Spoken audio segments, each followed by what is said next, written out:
पद्मा नदी के किनारे बसा एक छोटा सा गांव, जहां हर दिन नदी की लहरों की सरगम और पक्षियों की चहचहाहट लोगों की दिनचर्या का हिस्सा थी। उसी गांव में रहते थे रमेश चाचा, एक साधारण किसान जो जिंदगी की हर धूल, मिट्टी और पसीने की बूंद से वाकिफ थे। रमेश चाचा की उम्र तब 55 के करीब थी। बालों में सफेदी आ गई थी, शरीर थोड़ा झुक गया था, लेकिन मनोबल अब भी अडिग था।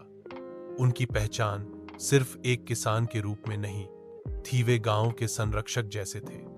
खेती, बाड़ी, पशुपालन, फसल उत्पादन, हर चीज में निपुण थे। सबसे बड़ी बात थी कि उन्होंने कभी हार नहीं मानी। रमेश चाचा के परिवार में उनकी पत्नी शीला और 2 बच्चे मेघला और शुभ थे। मेघला तब कॉलेज में पढ़ती थी और शुभ 9वीं कक्षा में। परिवार किसी तरह मुश्किल से चलता था। साल में केवल 2 बार फसल होती थी, बोरो और अमन धान। कभी कभी सब्जियां भी उगाते थे, लेकिन बाजार के उतार चढ़ाव के कारण मुनाफा नहीं के बराबर होता था। एक साल बाढ़ आ गई और सारी फसल डूब गई। धान के पौधे पानी में समा गए, गौशाला बह गई, यहां तक कि घर में भी पानी भर गया।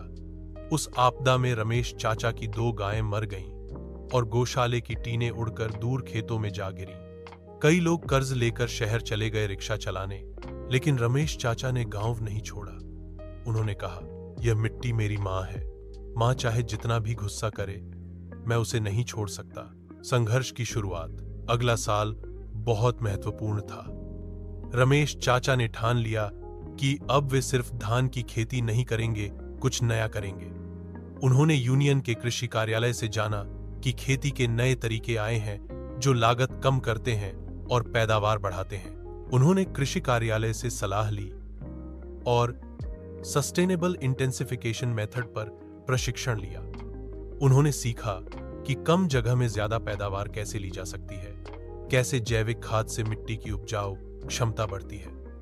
गांव के बहुत से लोग उन्हें पागल कहने लगे। रमेश तो अब पगला गया है, इतने सालों का किसान अब शहर वालों की बातों पर चलने लगा है। लेकिन रमेश चाचा ने हार नहीं मानी। उन्होंने खुद गोबर और खेत की कचरे से जैविक खाद बनाना शुरू किया। धान की खेती के साथ साथ सब्जियां उगाने लगे, लौकी, टमाटर, करेला, खीरा। अपने ही खेत में एक तालाब खुदवाकर मछली पालन भी शुरू किया। मेहनत का फल। 1 और साल बीत गया। इस बार श्यामनगर में एक नई कहानी जन्मी। रमेश चाचा के खेत किसी चमत्कार से कम नहीं थे। खेत हरे भरे सब्जियों से भरे थे, धान की बालियां झुकी हुई थीं और तालाब में मछलियां उछल रही थीं।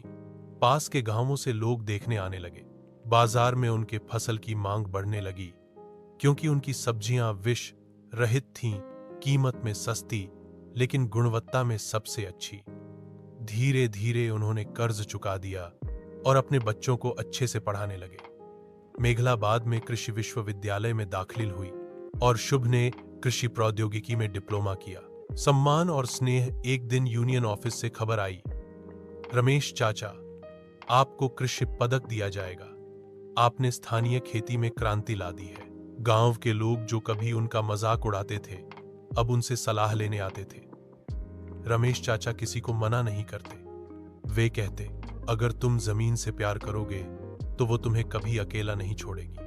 उन्होंने अपने खर्चे पर गांव के कई युवाओं को जैविक खाद बनाने का प्रशिक्षण दिया और आधुनिक तकनीक अपनाने में मदद की। धीरे धीरे वह छोटा